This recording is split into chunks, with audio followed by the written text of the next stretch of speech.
Oke, kita ulang. Bismillahirrahmanirrahim. Assalamualaikum warahmatullahi wabarakatuh. Waalaikumsalam warahmatullahi wabarakatuh. Selamat malam Bapak dan Ibu guru hebat semua. Pada malam ini alhamdulillah kita bisa lagi berkumpul di sini untuk mendapatkan ilmu, menimba ilmu di dalam kelompok belajar kita ini. Baik, untuk malam ini kita akan mendapatkan materi pembelajaran mengenai implementasi kurikulum merdeka melalui pembelajaran berdiferensiasi Jitu. Kali ini akan narasumbernya yaitu Ibu Ratna Wilis. Kita bacakan kurikulum vitae beliau. Nama Ibu Ratna Wilis, SPD Aut MM. Beliau adalah pengawas TK Kabupaten 50 Kota. Malam ini beliau akan memberikan pembelajaran tentang pembelajaran berdiferensiasi. Beliau guru senior yang menjadi inspirasi bagi kita untuk lebih semangat lagi, semangat belajar, belajar sepanjang hayat sesuai dengan apa yang digaungkan oleh kurikulum merdeka sekarang. Baik, kita mulai kegiatan kita pada malam ini dengan membacakan Bismillahirrahmanirrahim. Bismillahirrahmanirrahim. Ya, untuk selanjutnya kita serahkan kepada Ibu Ratna Wilis. Kepada Ibu kita silakan. Terima kasih Bu Pit atas kerjasamanya kita dalam webinar ini yang sudah membantu atas pelaksanaan webinar ini. Ya, sebelumnya sambutlah salam dari saya. Assalamualaikum warahmatullahi wabarakatuh. Waalaikumsalam warahmatullahi wabarakatuh. Puji syukur mari sama-sama kita ucapkan kehadiran Allah Subhanahu wa taala yang telah melimpahkan rahmat dan hidayahnya kepada kita semua, sehingga rahmat dan hidayah itu kita dapat beraktivitas pada malam ini, walaupun tidak jam dinas ya, tapi kita masih dinas juga untuk menggali ilmu. Di sini saya sapa dulu Ibu Pit sebagai moderator, terus Ibu Riri sebagai pelaksana dalam menggerakkan PKBM ini, dan Ibu GTK, Kasih GTK yang berhadir, dan Bapak Wandi juga dari Dinas Pendidikan Kabupaten 50 Kota, dan seterusnya panitia pelaksana dari PKBM yang menggerakkan acara kita ini. Baiklah Ibu-ibu semua, mungkin pada malam ini kita di sini berbagi saja, ya, berbagi dalam ilmu. Jadi kita di sini tidak ada yang pintar, tidak ada yang lebih pintar, tetapi semuanya itu kita belajar bersama atau belajar bareng. Jadi di penggerak atau guru penggerak, sekolah penggerak, segalanya gerak-gerak, termasuk pengawas penggerak, ini kita belajar bareng ya. Itu yang diharapkan, saling mengisi. Baiklah, untuk menghemat waktu Ibu Bapak berhadir pada malam ini, atau guru-guru hebat se-Nusantara, mohon maaf jika nanti ada kendala. Mari sama-sama kita saling mengingatkan saja. Baiklah Ibu Bapak yang peserta atau panitia webinar pada malam ini, izinkan saya untuk share materi pada malam ini.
Bagaimana Ibu? Sudah kelihatan untuk screen-nya?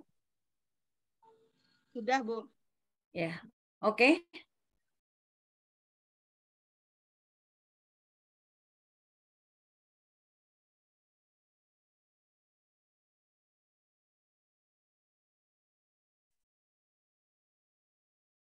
Mana pada malam ini materi kita adalah implementasi kurikulum merdeka melalui pembelajaran berdefiniasi jitu. Apa sih yang jitu ini Ibu Bapak? Yaitu jajaki. Jajaki ini kita sama dengan mencari atau menelusuri di mana sih tentang materi-materi pembelajaran berdefiniasi ini. Yang kedua, itu I-nya adalah inovasi. Jadi boleh kita ambil, nanti akan kita inovasi dalam bagaimana sih pembelajaran yang berdefiniasi itu. Nah, kita rubah ya. Jangan jadi plagiasi atau plagiator. Kita rubah dengan cara kita, kemampuan kita, lingkungan belajar kita.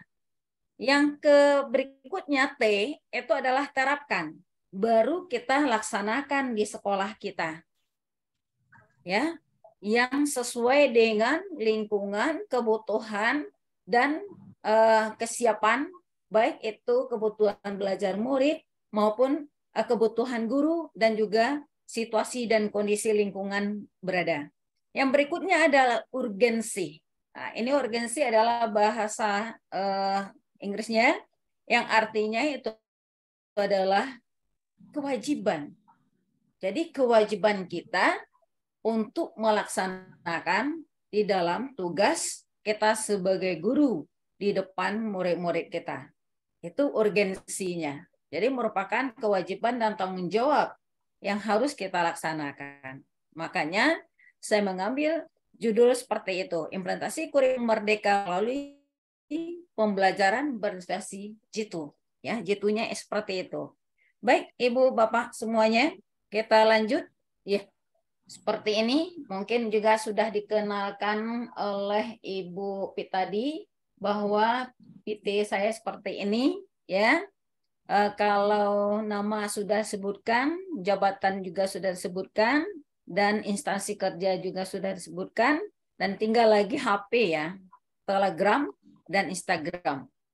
Nah, inilah Ibu Bapak tentang nomor HP, bisa dikontak nanti ya, bagi yang ada mau bertanya yang tidak pas dengan waktu yang kita tersedia.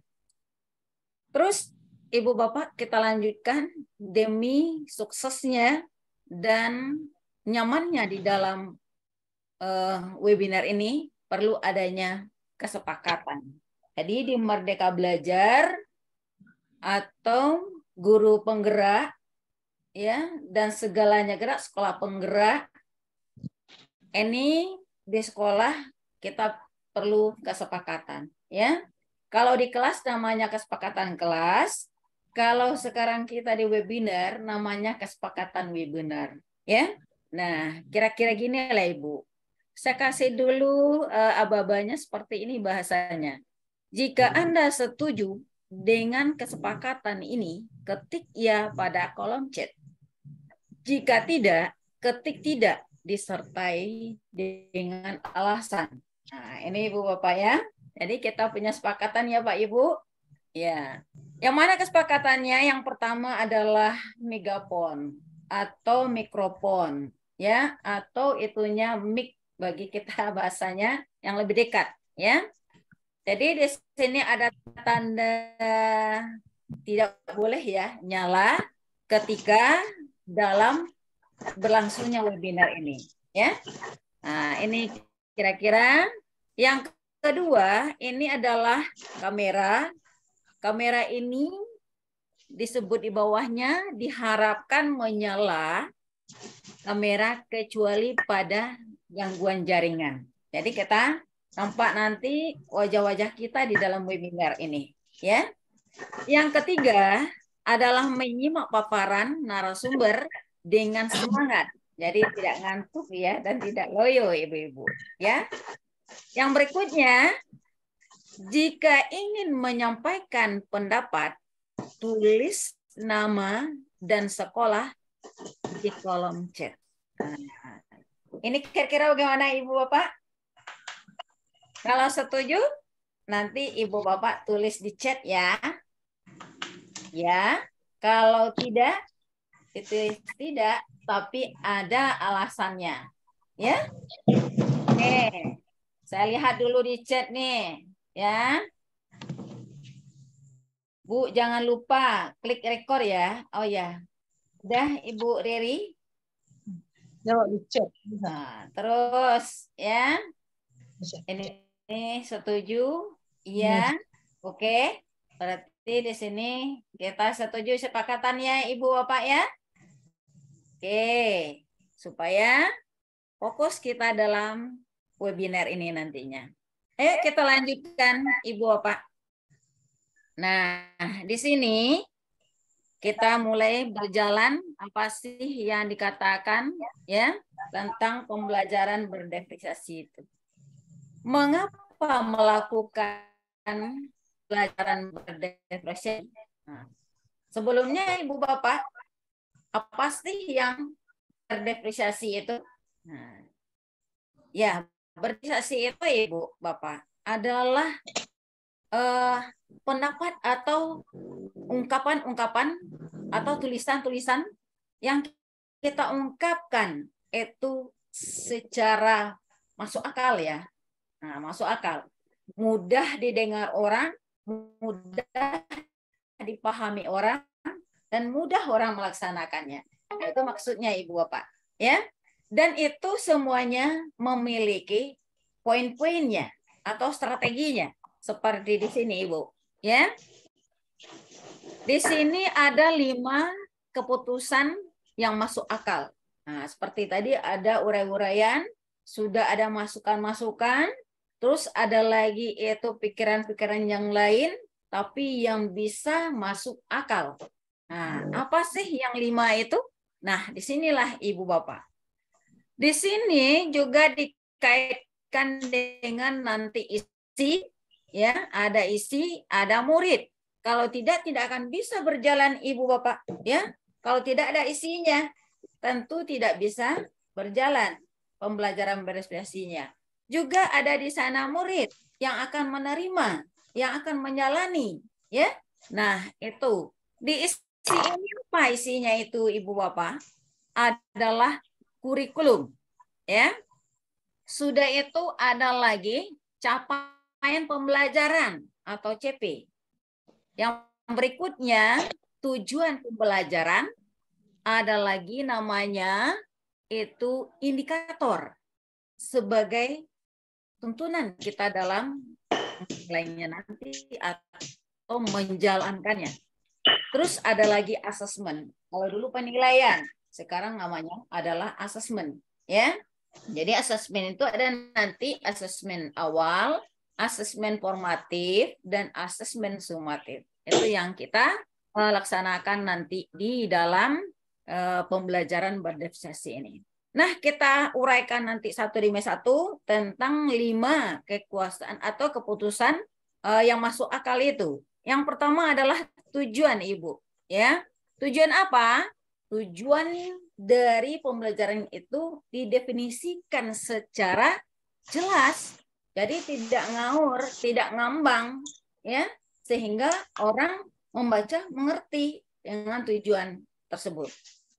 Yang kedua, itu adalah merespon kebutuhan belajar murid atau siswa. Bagaimana sih caranya merespon itu? Nanti akan kita jelaskan. Sekarang secara garis besarnya Burat jelaskan saja dulu sistematika apa yang 5 keputusan yang masuk akal itu. Yang ketiga, lingkungan belajar yang mendukung untuk belajar.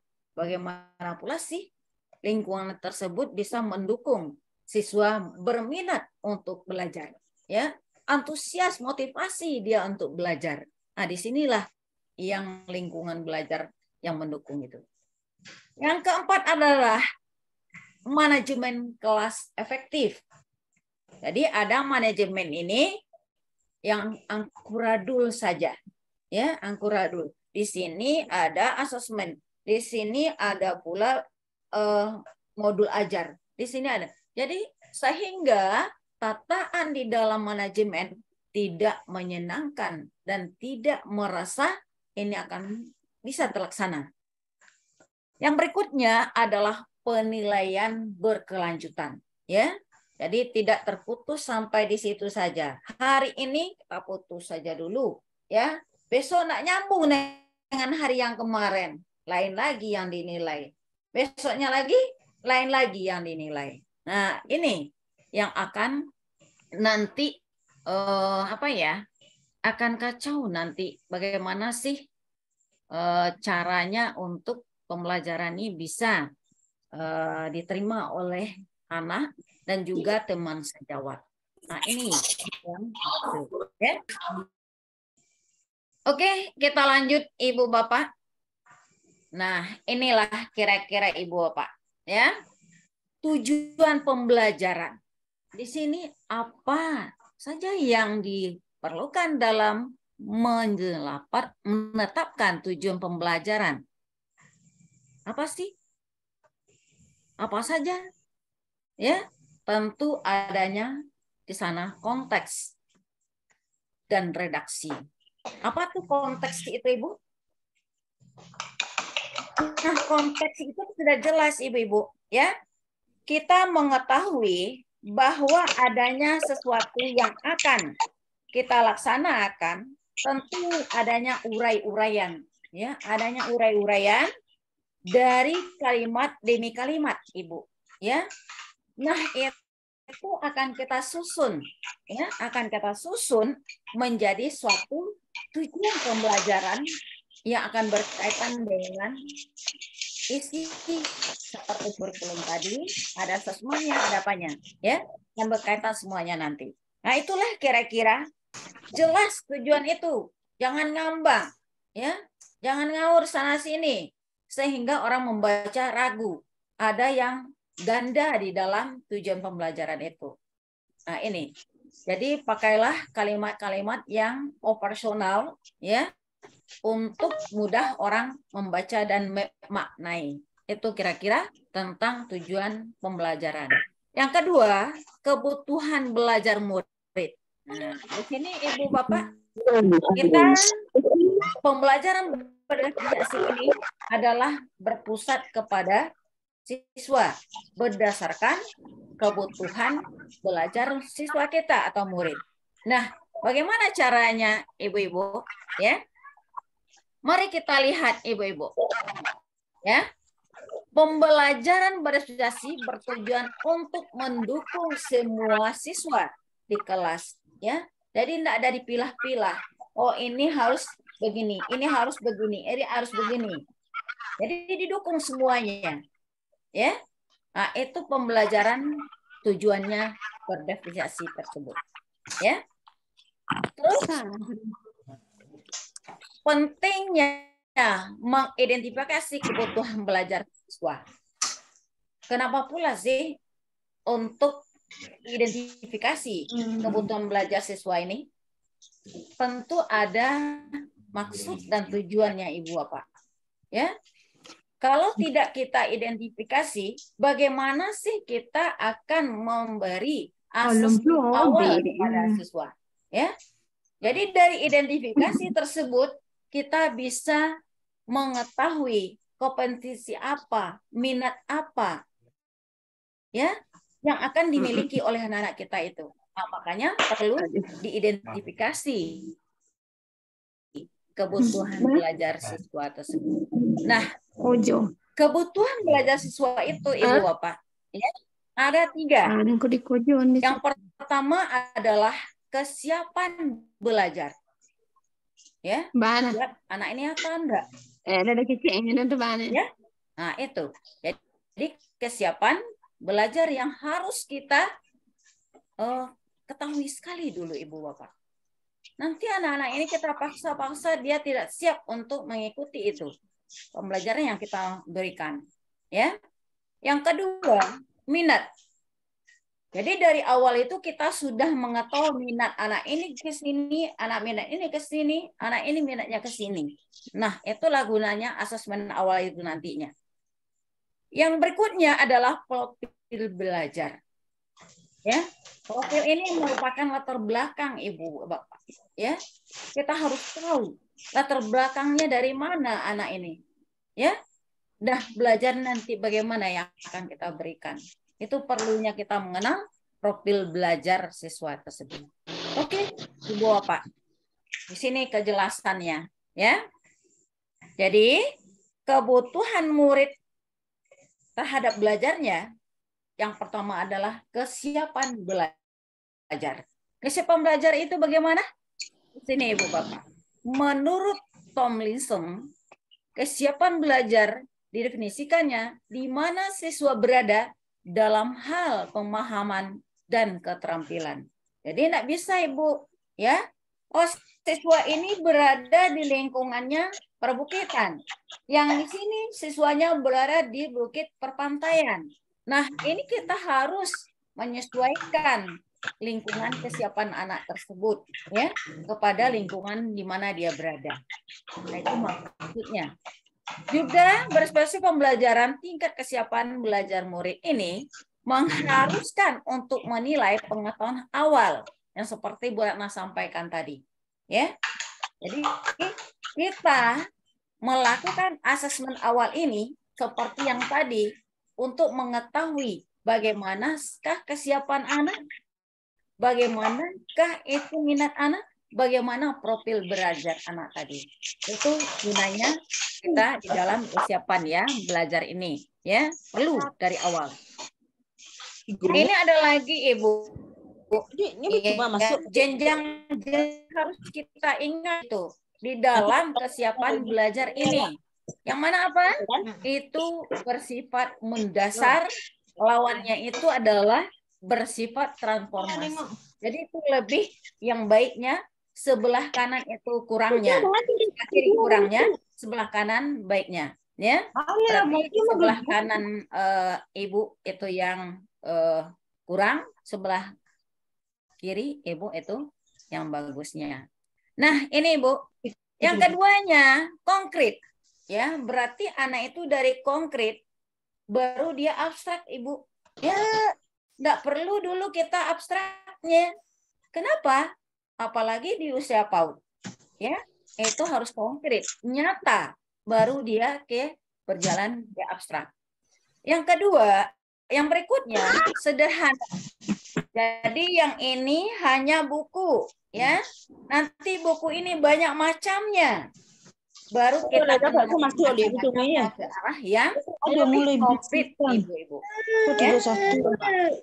Terus terstruktur. Berarti itu seperti itu saja. Ya, itu saja. Tetapi itu yang diharapkan terbuka, ya. Jadi yang terbuka itu luas, ya, luas sekali. Yang keluasan inilah nanti anak berkembang secara berdiferensiasi sesuai dengan kesiapan belajarnya. Yang terus berikutnya adalah tergantung. Tergantung ini maksudnya Ibu-ibu harus dibantu anak itu, harus dibimbing, ya. Nah, tetapi nanti arahnya kita berangsur-angsur dia akan mandiri, ya. Ibaratkan menatah anak kecil mau berjalan harus dia diawali dulu dengan berdiri, ya. Sudah itu ditatah dengan tangannya sampai dia bisa berlari, itu yang utuhnya. Seperti itu kira-kira. Terus lambat, berarti kita jalan lambat dulu kalau senam. Jangan langsung lari kencang. Kalau lari kencang nanti Ibu Bapak, anak-anak bisa nanti menjadi kejang-kejang nanti. Samalah seperti itu pembelajaran berrekreasi Ibu dalam kesiapan, ya. Jadi dari lambat baru kita ke arah yang lebih cepat, ya. Nah, ini menurut Zeckwalizer yang disampaikan oleh Kroll dan Tomlinson, ya. Lanjut kita ke yang dua. Yang dua ini adalah kebutuhan belajar murid menurut minat yang tadi. Inilah kira-kira penjabarannya. Kenapa? Minat murid udah jelas, Ibu. Karena karakteristik ya setiap anak itu berbeda. Maka dikatakan anak itu unik. Ya, siswa itu unik. Karena setiap siswa itu memiliki perbedaan. Beda minat, ya. Minat itu masih bisa dikembangkan, minat itu masih bisa kita pertimbangkan untuk meningkatkannya, ya, ke arah yang lebih tinggi. Nah, ini langkah-langkah yang harus kita laksanakan di pembelajaran berdeviasi menurut kebutuhan belajar secara minat. Terus ada lagi kebutuhan belajarnya yang minat tadi itu didukung lagi, Ibu. Yang pertama apa? Adalah gaya belajar. Ya. Gaya belajar anak ini tidak bisa sama, Ibu Bapak, ya. Karena profilnya sudah jelas berbeda. Jadi enggak bisa, "Hei, anak Ibu, ini kenapa enggak bisa? Si ini bisa." Itu tidak dibenarkan sebenarnya. Ya. Membandingkan antara satu anak dengan anak yang lain itu sudah menghukum ya daripada nurani anak atau hati dan mentalnya. Nah, itu yang diharapkan. Dari gaya belajar ini ada secara audiovisual, ada secara auditori, dan secara kinestetik. Nah, itulah gaya belajarnya. Ya, jadi nggak bisa disamakan. Yang berikutnya juga adanya budaya. Jadi budaya ini juga ya dari budayanya santai, ya, budaya itu terstruktur. Pendiam, anak itu gesit, ya. Dari personal, dia akan menjadi impersonal. Jadi lebih tinggi lagi. Jadi itu kira-kira tentang pemahaman atau penataan dari pembelajaran bervariasi kepada murid berdasarkan kebutuhan minatnya. Setelah kita lihat pada tahun 2020 ya, itu kita dialami oleh masa pandemi ya. Anak tidak belajar di kelas secara luring, tetapi secara daring. Nah, ini yang mengakibatkan pada saat ini pembelajaran kita ya agak ambruk lah, Ibu Bapak, ya. Oleh sebab itu penting untuk melakukan asesmen awal apabila saat ini kita mulai new normal kembali dan sudah normal. Tetapi belum semua daerah atau provinsi dan wilayah lainnya itu normal seperti yang kita kira di Sumatera Barat. Di Jawa masih ada juga, Ibu Bapak, ya, masih ada juga lagi protokol kesehatan, ya. Nah, jadi negara kita di Sumatera Barat ini juga aman. Jadi asesmen awal itu nanti Ibu Bapak, ya, dibaringnya selama proses pembelajaran dengan asesmen formatif. Jadi jangan asesmen awal aja, ya. Kalau sudah berlangsung proses pembelajaran, itu sudah kita laksanakan asesmen formatif. Ya, lain lagi nanti asesmen sumatif, ya. Nah, itu langkah daripada penilaian yang akan kita lalui. Nah, bagaimana implementasi kebutuhan belajar murid itu, Ibu Bapak? Ya, nah ini Ibu. Ya, mengenal perilaku murid-murid kita dari awal. Ini anaknya begini. Itu makanya perlu diidentifikasi. Yang kedua, mengidentifikasi pengetahuan awal siswa atau murid. Sampai di mana sih pengetahuan anak-anak kita sebelum kita membenahi pembelajaran kepada dia atau memberikan pembelajaran kepada mereka. Ya, itu perlu sekali. Seterusnya, menggunakan bahagian asesmen formatif termasuk asesmen awal.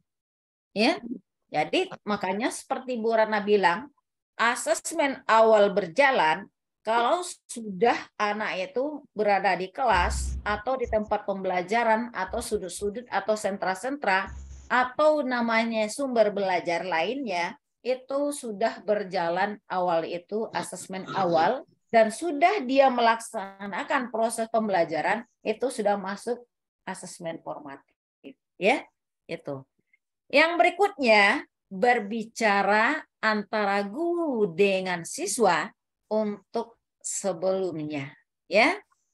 Jadi adanya keakraban ibu bapak dulu kepada siswa, ya, menanyakan apa sih yang bisa memotivasi mereka untuk belajar, ya, sehingga ibu mudah nanti melakukan pembelajaran berdiferensiasi tersebut. Yang berikutnya juga perlu identifikasi melapor murid dari mereka sebelumnya. Apabila nanti di PAUD itu anaknya sudah dari kelas A atau kelompok A ke kelompok B, itu kita baca juga yang lapornya di kelompok A dulu, ya. Sebagai apa? Untuk ibu muda mengarahkan pembelajaran yang tinggi, ya. Seperti tadi, dari yang rendah yang tinggi, yang lambat yang cepat, seperti equalizer tadi, ya. Itu. Dan selanjutnya, guru juga mereview dan melakukan refleksi terhadap praktek, ya, pembelajaran. Jadi ibu sudah memberikan pembelajaran, dianggap kita sudah selesai. Belum. Harus juga melakukan review kembali. Sampai di mana sih materi saya tadi bisa terlaksana? Bagaimana sih siswa saya tidak bisa mendapatkan ini? Bagaimana sih siswa saya tidak bisa melakukannya? Nah, ini refleksinya, ya, pembelajaran ibu. Maka perlunya refleksi tentang atau review tentang pembelajaran atau pengajaran ibu, ya. Yang ketiga, lingkungan belajar yang mengundang tadi, ya. Ini Ibu, tataan, ya. Apa saja yang dapat dilakukan agar kita dapat mengundang minat untuk belajar, ya. Ini Ibu. Ini contohnya, gambarnya. Bagaimana sih guru itu bisa menata sumber belajarnya itu yang akan dilakukan supaya anak-anak kita itu dapat termotivasi, ya, bersemangat, berminat untuk mengikuti pembelajaran, ya. Nah, itu kira-kira ibu-ibu, ya, penataan ruangan atau sumber belajar yang akan dilaksanakan. Ini kira-kira ibu, ya. Ini contohnya kegiatan pembelajaran yang ada di PAUD, ya. Ini menggunakan sentra balok misalnya, ya. Di sini kelihatan anak itu kan puas, ya, akan berminat untuk membentuk balok-balok tersebut. Mau diapakan, ya? Apakah dia mau sendiri? Apakah dia mau berkelompok? Ini akan kelihatan nanti Ibu Bapak, ya. Ada anak bisa nanti bekerja kelompok, ada yang suka mandiri, ya. Itulah karakteristik anak-anak dalam belajar.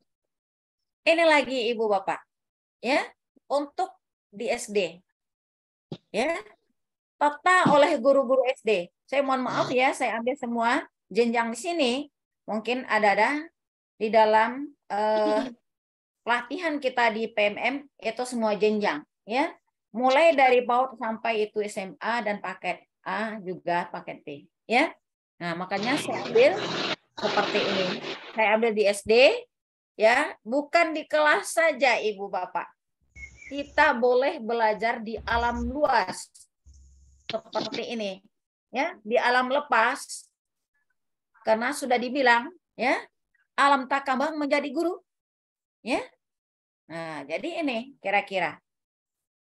Terus saya juga ngambil untuk SMP, Ibu. Ya. Di SMP ini, ya, bagaimana pula anak-anak SMP itu bisa menata dengan gurunya, ya? kelasnya yang baik, ya, yang bermakna, yang bisa memotivasi dia, menyenangkan, nyaman, dan kondusif di dalam belajar. Nah ini, karena anak-anak SMP itu sudah bisa sendiri untuk membantu Ibu Bapak. Kecuali anak PAUD. Sedang PAUD aja bisa.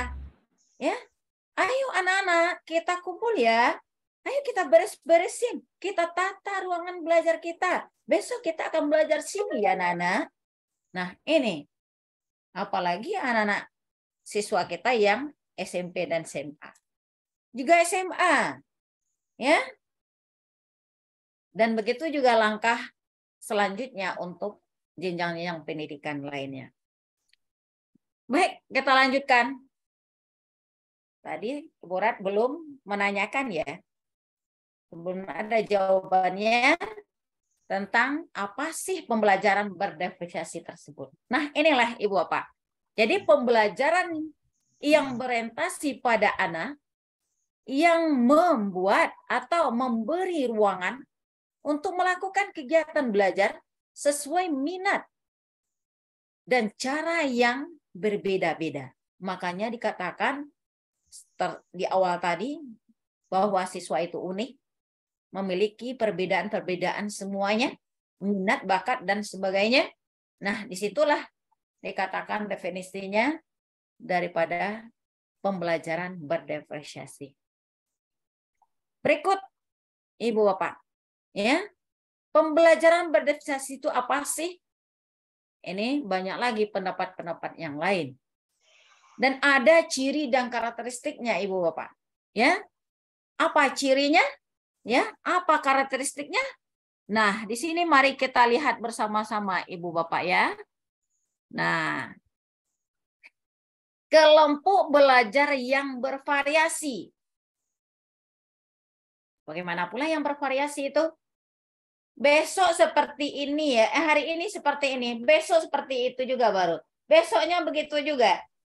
Ya. Nah, ini belum bervariasi. Jadi di diferensiasi itu cirinya adalah bervariasi. Ya. Yang berikutnya, tugas-tugas individu yang berbeda-beda. Jadi tidak sama, ya. Setiap siswa itu tidak memiliki pekerjaannya atau tugas-tugasnya yang sama sesuai kompetensi yang dimilikinya, ya. Nah, peran guru sebagai fasilitator, tidak menggurui-gurui, tidak ada lagi menyuruh, dan tidak ada lagi membuatkan, ya. Jadi sebagai fasilitator menyesuaikan kadar kebutuhan murid, ya. Ada nah itu yang nanti terbimbing, ya, atau namanya dibantu, tapi ada jenjangnya ibu-ibu, ya. Ada yang terlalu mahir, anak yang mahir, dan anak yang butuh bimbingan. Jadi tidak semuanya anak itu yang akan ibu samakan, ya. Itu cirinya. Contohnya ibu, ini ada dua, di sebelah ini contoh yang sebenarnya, yang di sini bukan contohnya, ya. Yang contohnya itu yang pertama sekali ibu-ibu yang mengarah ke diferensiasi, yaitu adanya klasifikasi konten. Ya, konten itu apa ibu? Adalah materi atau bahan-bahan yang akan diajarkan, ya, atau pengetahuan, keterampilan. Di sini masuk semuanya ke konten itu, ya. Itu yang kata konten ibu. Jadi jangan nanti ibu bapak konten kata orang, konten pula kata ibu bapak. Jadi ditanya apa sih konten itu ibu? Saya baru dengar nih konten katanya kan. Nah inilah ibu bapak konten itu. Terus menggunakan strategi ya proses secara berjenjang, variatif dan fleksibel ya. Jangan kaku gitu. Itu harus seperti ini harus seperti ini. Tidak. Ya. Jadi semuanya itu bisa berubah satu saat. Contohnya, ibu sudah merancang pembelajaran yang sebaik-baiknya kemarin, tetapi tidak diminta kepada siswa. Ini pembelajaran berdefiniasi, Ibu, ya, kurikulum merdeka. Nah, diminta kemampuan anak atau minat anak atau usul anak atau ide anak. Anak-anak, kita belajar sekarang ini ya. Ada usul dari anak. Bu, kalau begini bagaimana, Bu? Kan lebih bagus. Ya, boleh Ibu dirubah karena fleksibel. Ya. Nah, ini kurikulum merdeka itu seperti itu, Ibu Bapak. Ya. Tidak harus menonton kompetensi guru di situ. Ya. Yang diharapkan adalah kompetensi siswa. Ya. Dan produk belajar yang mencerminkan ekspresi pembelajaran yang diinginkan murid. Ya, tidak paksaan. Nah, itulah kira-kira dari pembelajaran contoh-contohnya untuk berdifferensiasi. Dan bukan contohnya, memberikan tugas yang sama untuk semua anak. Yang selama ini kan seperti itu ya Ibu-Ibu. Ya, selama ini kan seperti itu. Ya, melipat satu bagi melipat satu melipat semua. Ya, menulis satu menulis semua. Ya, nah itu kan sama. Jadi kalau pembelajaran berdifferensiasi tidak, Ibu Bapak. Jadi boleh anak itu memilih mana yang dia mau sesuai dengan tema yang kita laksanakan. Ya, itu. Terus menggunakan metodologi pembelajaran yang sama untuk semua konten. Nah, ya. Jadi metode ini bercakap, besok cakap juga, besok lagi bercakap juga. Ya. Tapi boleh bervariasi, ya. Jangan sama, materinya sama, metodenya sama. Terus hasil produk. Nah, ini Ibu, hasil produk tidak apa Ibu? Tidak merepresentasikan minat anak, kebutuhan belajarnya. Jadi tidak mengharuskan memfokuskan kepada minat yang kita, tetapi kita fokuskan kepada minat siswa. Ya, nah itu untuk ini ya, yang tidak tadi ya, ya fokus semuanya kepada yang untuk guru saja. Nah, mengapa melakukan pembelajaran berdifferensiasi tersebut? Nah, ini sudah Bu Ratna jelaskan. Karakteristik dan tahap perkembangan anak itu berbeda-beda, potensi tiap anak berbeda, minat tiap anak berbeda, cara belajar pun berbeda. Maka perlunya itu melakukan pembelajaran berdifferensiasi tersebut. Nah, bagaimana mewujudkannya? Ibu harus melakukan memahami karakteristik setiap perkembangan anak, mengenali potensi anak, tersedianya lingkungan pembelajaran yang memberikan pilihan, tidak harus tidak, ya, anak dibebaskan memilih, dan adanya interaksi yang positif antara murid dengan murid, antara anak dengan guru atau murid dengan guru. Yang kelima, ketersediaan buku berkualitas untuk mendukung kegiatan. Jadi kalau ada nanti dana-dana BOP, ya, Ibu juga membuat di RB-nya itu adalah yang menunjang pembelajaran berdifferensiasi, yaitu buku. Buku ini bisa Ibu menciptakan, ya. Kenapa? Karena masing-masing guru tentu tahu apa sih yang mau dikembangkan kepada siswanya. Maka itu lebih baik buku ciptaan Ibu guru. Nah, ini yang diharapkan. Tapi jangan semeraut saja. Yang menarik Ibu Bapak, ya. Oke. Ini strategi mendifferensiasikan pembelajaran. Yang pertama diferensiasi konten, ya. Yang kedua proses, yang ketiga produk. Ya, nah ini Ibu Bapak, ya, yang konten itu tentang materi atau pengetahuan sudah Bu Ratna jelaskan, tetapi yang Bu jelaskan di sini yang konten dilakukan Ibu Bapak menyiapkan materi yang akan diajarkan dalam beragam format. Jadi jangan buku saja, ya, tidak pernah sekalipun poster. Tidak pernah sekalipun itu video. tidak pernah sekalipun anak dikenalkan dunia luar. Ya. Nah, ini yang dikatakan konten itu Ibu Bapak, ya. Nah, jadi materi-materi yang bervariasi dan beragam. Yang kedua, memberikan teks yang lebih mudah untuk dibaca siswa yang masih mengalami kesulitan memahami konsep. Jangan Ibu kasih dulu yang sulit-sulit, itu maksudnya. Anak baru kenal huruf kok sudah dikasih kalimat. Nah, ini Ibu. Kan anak enggak paham itu. Ya. Anak baru tahu kata sudah diberi panjang-panjang kalimatnya. Nah, ini.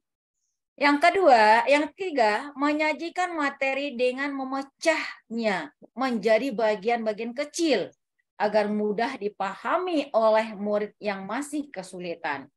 Apalagi ini Ibu baru anaknya, ya, udah disuruh buat angka 1 sampai 10. Apalagi di PAUD. Ya. Disuruh membuat huruf ABC itu sampai selesai. 5 baris. Ini alam Ibu, ya. Nah, ini sudah melanggar sekali, ya. Sudah itu membuat kosakata atau kata kunci dan didefinisikan jika perlu dengan bahasa ibunya. Kalau anaknya belum mengerti bahasa Indonesia, jangan Ibu bahasa Indonesia melulu. Ya. Dibarengi dengan bahasa ibunya. Kalau Minang, Ibu berada di Minang, bahasa Minang. Kalau Ibu berada di Jawa, itu bahasa Jawa. Dan daerah-daerah lainnya yang dipakai oleh ibunya di rumah. Ya. Nah, ini. Jadi supaya anak mudah memahami ya apa yang kita perintah, apa yang kita lakukan, yang kita suruh, ya. Yuk, kita lanjut. Yang keduanya adalah proses. Apa sih proses? Yaitu peristiwa. Ya. Momen, kemungkinan murid memahami atau memaknai konten yang atau materi yang kita lakukan tadi. Ya. Nah, itu diproses. Apa sih yang dilakukan? Murid berkesempatan memilih apakah bekerja terkait materi secara individual atau kelompok. Jadi yang pertama tadi dalam gambar. Pengelompokan yang fleksibel. Anak ini boleh dikelompokkan secara acak. Ya. Nanti baru kita pilih ini anak yang butuh bimbingan, ini anak yang sudah mahir bagaimana, dilepas atau bagaimana, ya. Terus murid milih berdasarkan minat. Kegiatan pilihan. Menyediakan tingkat pendampingan seperti yang tadi, ya. Ada yang sudah pintar atau yang mahir, yang sedang mahir atau yang kurang mahir. Itu Ibu siapkan untuk pilihan. Kelompok tambahan. Kelompok tambahan ini apa, Ibu?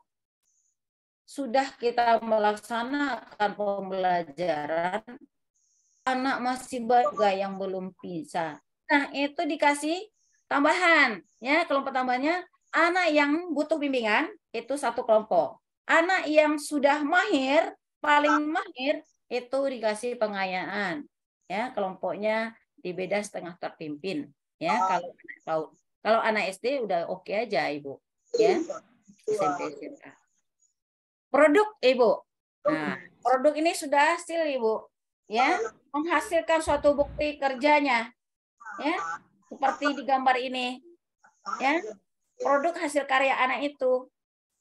Jadi disinilah nanti, ya, memberikan murid pilihan moda untuk menunjukkan pemahaman lewat tulisan, diagram, demonstrasi, gambar. Nah, ini, ya.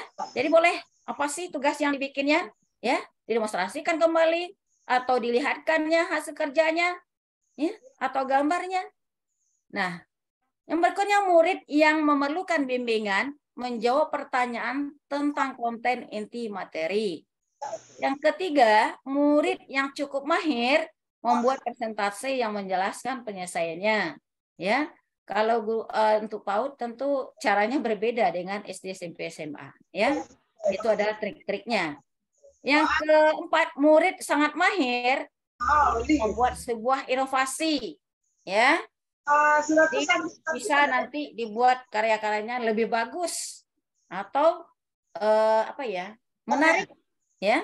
Nah, itu kira-kira yang harus kita siapkan dari strategi pembelajaran diferensiasi 3 atau 3 buah atau 3 materi ini. Nah, inilah Ibu bentuknya. Yang keempat adalah manajemen kelas yang efektif, ya. Nih Bu, kalau di PAUD seperti inilah tataannya. Kalau di SD seperti ini. Kalau SMP seperti ini, SMA seperti ini. Alasannya nanti sehingga terlaksananya pembelajaran berdiferensiasi tersebut secara efektif, ya, menyenangkan. Jadi tadinya pai siang itu kapan halan bawa ini namanya. Oi, ini pitina kini na ketembal gitu ada. Tahu deh kalau. Jangan itu mahal gitu. Bocor mikrofonnya Ibu.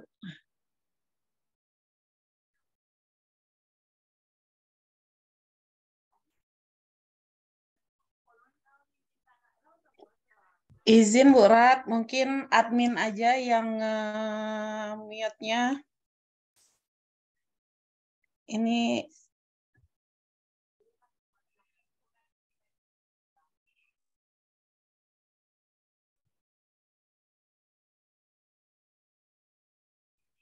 maaf Ibu, terkendala jaringan.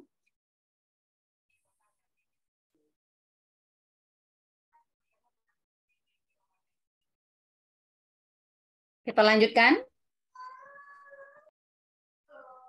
Jadi dari sini nanti Ibu Bapak, ya, kita bisa membuat penilaian yang berkelanjutan itu, ya.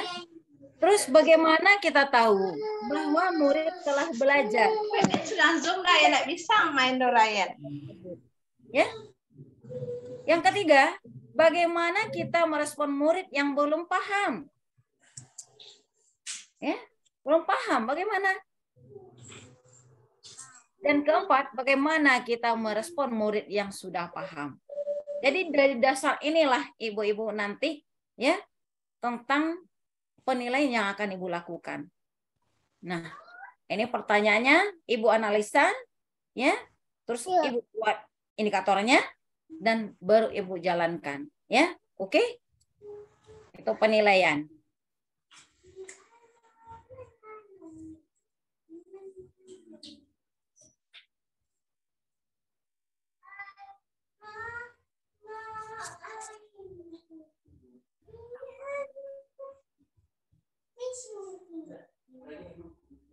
Juga ada lagi sekelasnya Ibu Bapak, ya, masih sekitar penilaian, ya.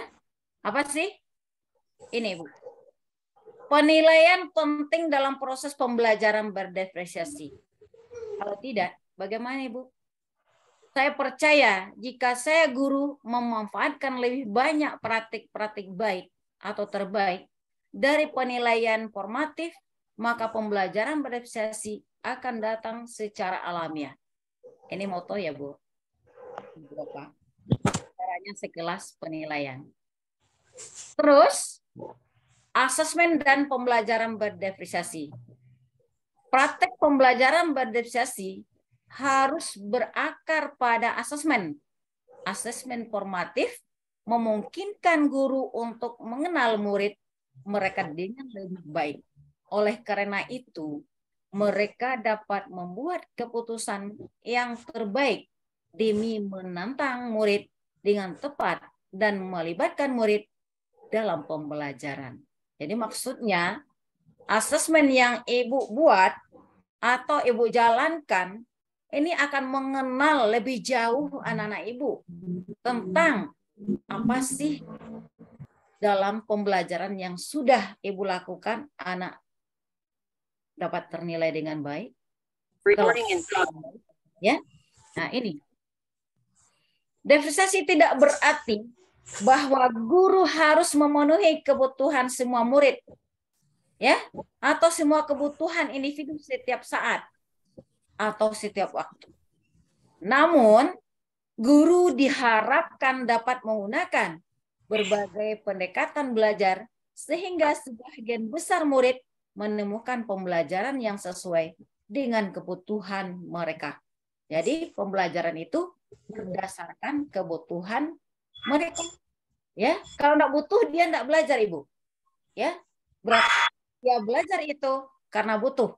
Nah, ini saja ya yang harus pahamkan ini atau pahami ya atau terapkan di hati. Nah, pertanyaan yang berikut akan mengundang Ibu-ibu tentang implementasi kurikulum ya. Ini enggak usah saya baca, nanti PPT-nya bisa Ibu baca saja ya. Nah, di sini guru itu sebagai seorang apa? Ya. Ibu, kita mempunyai nilai tugas yang sangat tinggi yang terukir di dalam hati setiap manusia yang sudah kita didik, ya, yang sudah kita lakukan pembelajaran. Nah, inilah Ibu, serupa atau seperti para pengukir kayu yang memiliki pengetahuan mendalam tentang keadaan kayu, jenis kayu, keindahan ukiran, dan cara mengukirnya. Ini dibalikan kepada seorang guru. Kalau kita balikan kepada seorang guru, seperti itulah seorang guru seharusnya memiliki pengetahuan mendalam tentang seni mendidik. Nah, ndak berang-berang taruh, Wak Bu. Nak marah-marah taruh ya kepada siswa. Jadi itulah ibaratkan kita sebagai seorang pengukir kayu atau para pengukir kayu. Ya. Jadi bedanya guru mengukir manusia memiliki hidup lahir dan batin. Ya. Itu yang diukir oleh pakar pendidikan kita yaitu Ki Hajar Dewantara. Ya. Yang kita baca-baca dengan filosofi pendidikan dengan Ki Hajar Dewantara. Ya. Nah, jadi memang indah bahasa daripada filosofi pendidikan ini, Ibu. Nah, yang penting Ibu Bapak, ya, mari kita mulai untuk mencoba dulu, ya. Jangan kita mikir bisa enggak saya, ya, dapat enggak saya lakukan. Jangan mikir itu. Yang penting kita buat dan kita ciptakan dan kita analisa dan kita lakukan, ya, kita coba. Mudah-mudahan hal ini bisa terlaksana dengan baik. Ibu membuahkan hasil pembelajaran depresiasi sesuai dengan yang kita harapkan atau tujuan yang kita harapkan. Yang paling penting adalah Ibu Bapak bahwa siswa dan guru membuat kemajuan dari titik awal masing-masing. Jadi bukan dari titik akhir, tetapi dari titik awal. Ya. Nah, seperti tadi, kita mengukir kayu itu kita lihat dulu, ya. Ini kayunya cocok enggak untuk diukir, bisa enggak untuk diukir, ya. Nah, sama dengan itu, ya. Kita lihat titik awal dulu dari kemajuan itu. Nah, Ibu Bapak, ya. Ini adalah contoh rancangan kebutuhan belajar. Ya. Ini bisa nanti ya akan di-share oleh panitia di grup, apakah di chat ya, itu diserahkan nanti tekniknya oleh panitia kita, ya. Nah, ini untuk 3 tadi, kesiapan belajar, minat, dan profil belajar, ya. Bisa Ibu pedomani ini nanti kira-kira bisa membuat suatu rancangan modul belajarnya atau modul ajar yang akan Ibu rancang memasukkan pembelajaran berdiferensiasi tersebut. Jadi ini salah satu merupakan apa ya? Ini trik ya, langkah bagaimana Ibu bisa merancangnya dengan kata-kata seperti ini. ya. Nah, ini sudah Bu Ratna apakan. Nanti ada nama siswanya, produknya apa, prosesnya apa, ya. Silahkan. Nanti ini sebagai contoh saja Ibu Bapak ya. Oke. Mungkin itu saja materi dari Bu Ratna, ya. Untuk salam belum Bu Rat tutup, ya. Sekarang waktu dan mic atau tepatnya saya serahkan kembali kepada Ibu Moderator. Kepada Ibu Moderator dipersilahkan. Ya, terima kasih Bu Rat. Bapak Ibu semua, kita sudah dengarkan pemaparan Bu Ratna tentang pembelajaran berdiferensiasi. Secara sederhana mungkin bisa kita pahami bahwa pembelajaran berdiferensiasi itu tujuannya adalah untuk mewadahi berbagai kebutuhan belajar siswa. Sesuai dengan judulnya berdiferensiasi, berbeda, berdiferensiasi dengan konten, diferensiasi proses, dan diferensiasi produknya. Karena kita tahu bahwa anak-anak kita itu berbeda dari latar belakang lingkungan, latar belakang keluarga, sosial budaya, dan sebagainya. Dan itu bisa kita ketahui mungkin dari adanya asesmen awal, atau yang kita kenal dengan asesmen diagnostik. Nah, baik Bapak Ibu semua, untuk selanjutnya kita beri kesempatan untuk tanya jawab bersama Ibu Rat. Mungkin untuk yang pertama kita berikan 3, Bu. Ya, boleh Bu. Oke. Kita persilahkan 3 pertanyaan ataupun 3 partisipan dari Bapak Ibu semua. Silakan.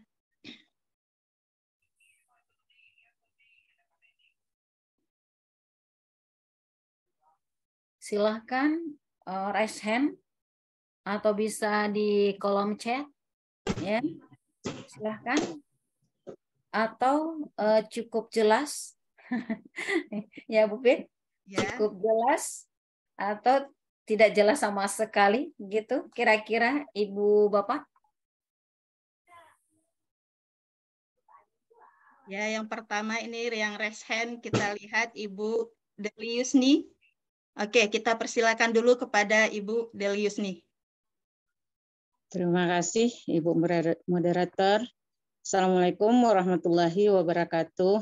Waalaikumsalam warahmatullahi wabarakatuh. Dari pemaparan dari Ibu Rat tadi, saya menangkap bahwa di sana ada asesmen awal, asesmen formatif, nanti ada lagi mungkin sumatifnya Bu Rat ya. Yeah. Di sini ingin saya tanyakan bagaimana bentuk asesmen formatif ini dan kapan dilaksanakan. Mungkin itu saja Bu Rat. Terima kasih. Ya, terima kasih.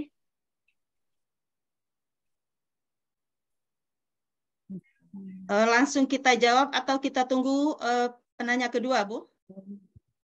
Pertanyaan kedua dulu, kalau ada. Ya, sepertinya yang angkat tangan baru satu Ibu Deliusni. Ya, di chat silakan.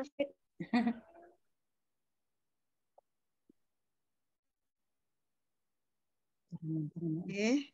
Ada? Yang di chat juga belum kelihatan. Silakan Ya. Ibu jawab dulu. Yang untuk Ibu Deliusni. Ya, boleh. Menunggu teman-teman yang lain. Terima kasih. Mungkin di sini tadi juga sudah Bu Ratna jelaskan ya sedikit karena kita terbatas waktu ya. Jadi inti-intinya saja. Baiklah Bu Deli, terima kasih Ibu Pit atas pertanyaan daripada Bu Deli. Tadi Bu Deli bertanya bentuk asesmen awal itu bagaimana dan kapan dilaksanakan. Baik Ibu Deli, di sini asesmen ini bentuknya Ibu. Seperti pertanyaan yang Ratna bilang tadi, ya, ada beberapa pertanyaan, kalau nggak salah 4 ya. kita bisa berpedoman kepada itu, ya, asesmen awal. Jadi di sini kita tidak bisa menyamakan penilaian asesmen awal itu, ya. Kenapa? Karena kita sesuai di lingkungan, sesuai kebutuhan. Bisa saja disamakan nanti Ibu Bapak, tetapi tidak tepat nanti, ya. Penilaian yang akan dilaksanakan di sekolah Ibu, ya.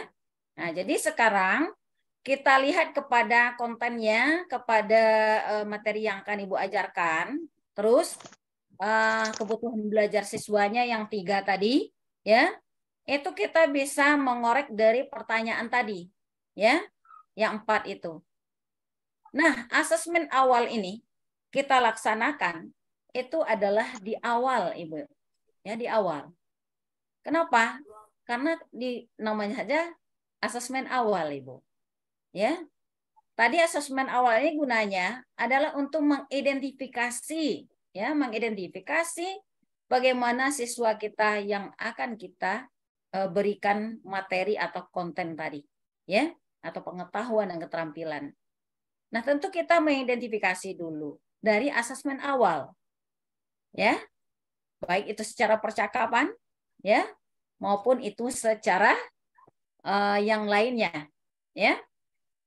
Nah, ada juga Ibu Bapak tentang asesmen ini, ya, dibuat di sekolah itu, ya.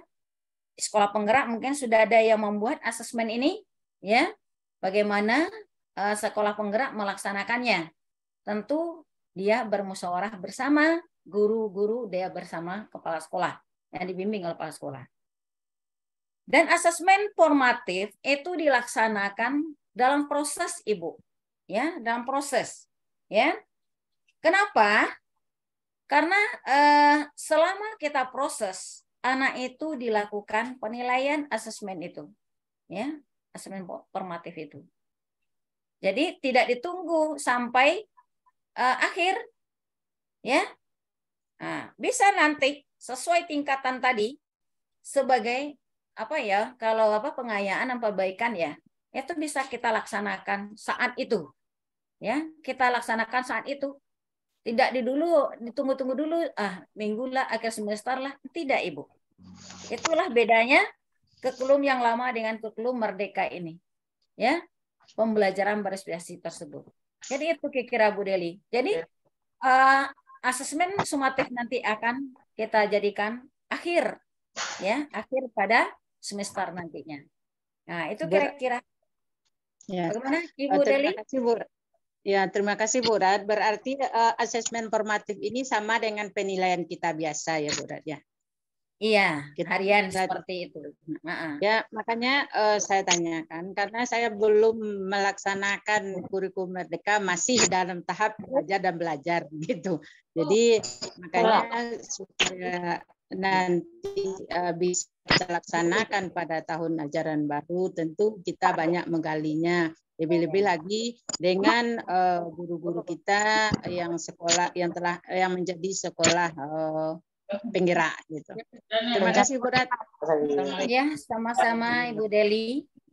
Jadi kurikulum Merdeka ini saya sampaikan juga kepada ibu-ibu dan bapak, ya, bukan dilaksanakan oleh sekolah penggerak saja, ya. Bukan di sekolah penggerak saja. Boleh ibu yang tidak sekolah penggerak melaksanakan, ya. Kenapa? Karena kita di 50 kota ini yang memiliki pelaksanaan yang ber-SK-kan dari kementerian itu hanya 1 orang, Ibu, ya. 1 orang, 1 sekolah, yaitu di Akaberluru, ya, kalau nggak salah saya. Itu salah satunya sekolah yang memiliki SK pelaksanaan daripada kurikulum Merdeka, yaitu ada namanya itu berbagi, ya. Terus ada lagi berbagi perubahan, ya. Ada lagi namanya berbagi, ya. Jadi ada belajar berbagi, belajar perubahan, dan belajar berbagi, ya. Ini nanti akan ada dibuka kembali pada 2023 ini kalau nggak salah saya dengar itu Ibu Bapak ya. Jadi Ibu Bapak silahkan bersiap-siap nanti itu ya. Bagaimana bisa sekolah Ibu melakukan kurikulum merdeka ini mendapat SK asli ya dari pemerintah ya, dari pemerintah. Supaya apa? Ibu nanti ada dibantu oleh pemerintah untuk melakukan kurikulum ini dengan namanya materi-materi ya yang Ibu tertuntun ya. Ada nanti yang diberi kurikulum itu oleh kementerian ya, juga sekolah penggerak sudah ya. Nah, ini mungkin ada banyak kita sekarang sekolah penggerak dan guru penggerak. Tapi kalau di guru penggerak, cukup di guru itu saja dia bisa mendapatkan penggerak dan melaksanakannya boleh di sekolahnya, tetapi tidak memiliki sertifikat untuk pelaksana kurikulum merdeka. Ya. Nah, jadi ini bedanya Ibu Bapak. Ya, jadi kita tidak perlu berusuh hati ya. Nah, ada waktu kesempatan. Mari sekarang ini kita susun bagaimana bentuk kurikulum merdeka itu, ya. Nah, jadi di PMM itu sudah ada semua bagaimana caranya membuat dan merancang pembelajaran berdiferensiasi, memodifikasi modul ajarnya, itu semuanya sudah ada di dalam pelatihan PMM. Tinggal lagi kita melakukan atau bergerak ya. Jadi namanya saja guru penggerak harus bergerak, sekolah penggerak harus bergerak. Itu namanya sekolah bergerak dan berdampak, guru penggerak dan berdampak. Jadi bukan guru itu saja. Mari kita berbagi dengan guru-guru yang tidak guru penggerak, sehingga guru penggerak nanti bisa bergerak menjadi guru penggerak. Nah itu Bu. Jadi saya juga termasuk adalah pengawas penggerak, ya namanya adalah Komunitas Pengawas Belajar Nusantara, ya. Nah, jadi nanti ada juga komunitas ibu guru namanya KKBN, ya, Komunitas Guru Belajar Nusantara. Nah, itu juga namanya forum komunitas ibu. Ada juga IGI, ya, Ikatan Guru Indonesia. Jadi di dalam KPBN itu Ibu Bapak, itu bukan pengawas saja. Nanti ada temu pengawas dan namanya TPN 9 ya. Ini masuk semuanya Ibu. Masuk KPBN, masuk KGBN, masuk IGI, masuk JMS. JMS kok adalah belajar dari masyarakat. Ya, JSM itu adalah pembelajar dari masyarakat. Ya, penggerak dari masyarakat. Jadi inilah kira-kira untuk wadah-wadah bagi kita mengembangkan, menuntut ya pengetahuan dan keterampilan atau life skill dan kognisi kita di dalam tupoksi kita sebagai apakah sebagai pendidik, apakah sebagai pengawas, apakah sebagai tenaga kependidikan dan juga pemilik ya kesetaraan. Nah ini, jadi marilah semuanya kita saling jeli untuk melihat dan menggali ilmu ya di dalam komunitas ini. Itu mungkin yang bisa Bu Rana sampaikan. Ada lagi kira-kira Ibu? Ya, terima kasih Bu Rat. Kita persilakan lagi kalau masih ada Bapak Ibu yang ingin bertanya tentang pembelajaran berdiferensiasi ini. Namun sebelumnya tadi kita lihat di chat, di kolom chat ada Ibu Afrianti Azhar chat bahwa pendaftaran buka tanggal 6, tanggal 7 bulan Februari ini. Dan beliau bersedia membantu untuk pendaftaran IKM-nya. Ibu Jen, tolong ya dimatikan, di-off-kan mikronya. Bapak Ibu yang lain? Kesepakatan ya Bu. Kesepakatan kita tadi ya. Halo.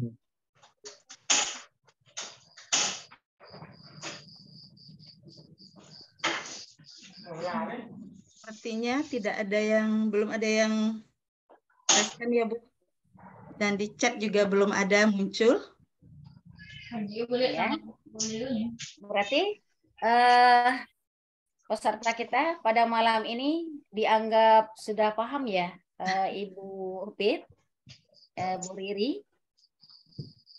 Mungkin karena dari pemaparan tadi sudah memahami apa sih pembelajaran berdefisiensi tersebut, ya, dan juga moderator sudah menyambung tentang pembelajaran berdefisiensi karena moderator juga adalah sekolah penggerak Ibu Bapak ya. Beliau adalah guru PAUD ya di sekolah yayasan yaitu Anahal ya, sekolah IT. Jadi mungkin beliau juga sudah banyak. Tapi kalau Bu Ratna bukan guru, pengawas ya. Jadi pengawas ini sebenarnya harus tahu sebelum gurunya tahu ya. Maka dari itu Bu Ratna adalah sering mengikuti itu pelatihan-pelatihan supaya Bu Ratna tidak ditanya oleh guru nanti Bu Ratna bengong-bengong gitu. Jadi kekhasan inilah Bu Ratna bisa berbagi di dalamnya ya.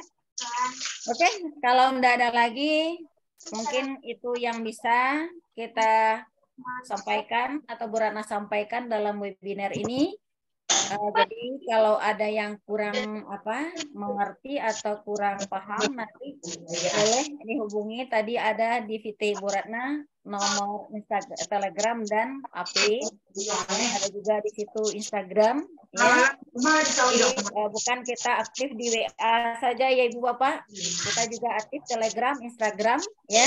Kenapa? Kadang-kadang kita udah penuh dari WA, kita masuk ke Instagram ya. Nah, jadi itulah kira-kira guru, pengawas, tenaga pendidik atau kependidikan itu semuanya instansi daripada kependidikan kita mari melek dengan teknologi ya, karena semua sekarang sudah memiliki aplikasi.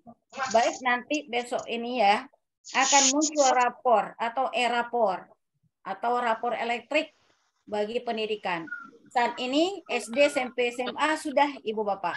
Setelah kita yang untuk PAUD.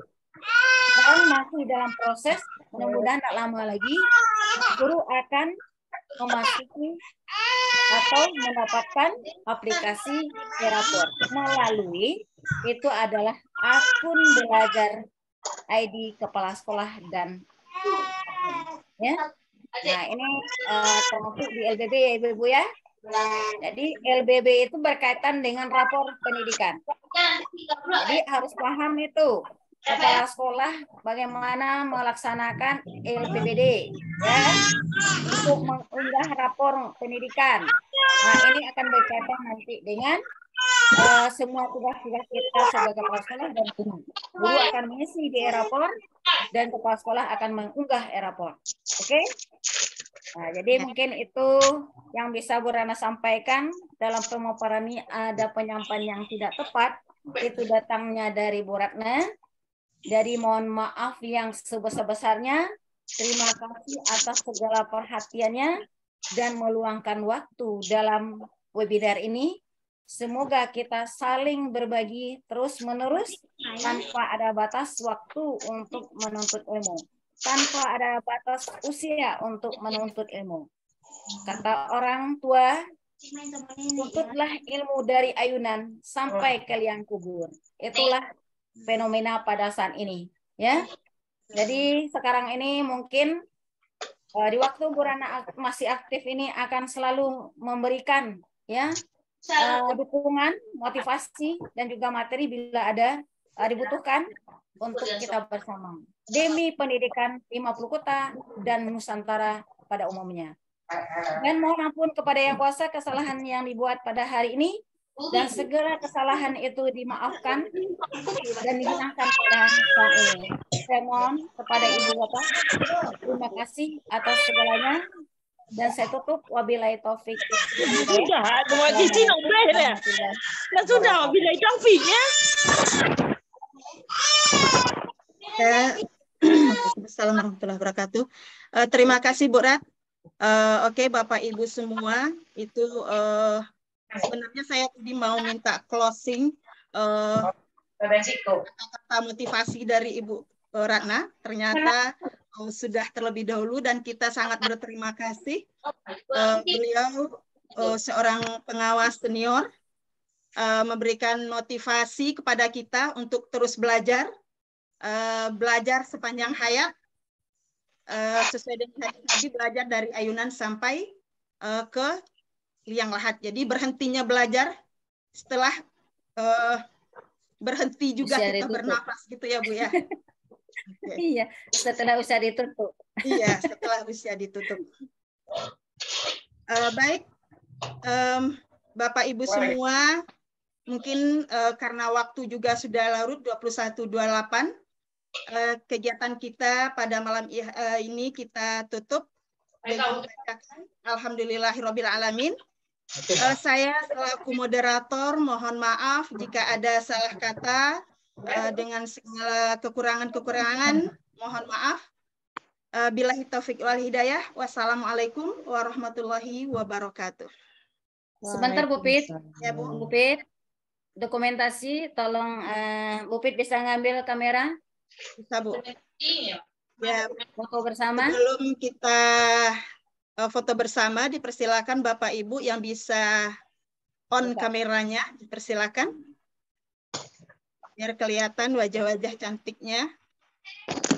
Wajah-wajah lelah. Di jam 21.28. Oke.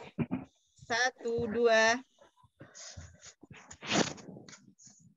Ya.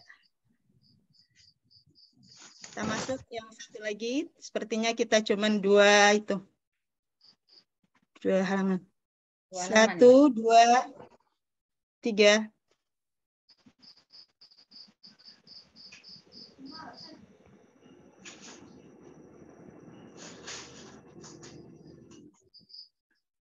Ya Bu. Ya, terima kasih Bu Pit. Kita mungkin sudah bisa live karena waktu malam sudah mengantuk ya. Ya silakan Ibu Stop Bu moderator untuk live. rekamnya ya Bu.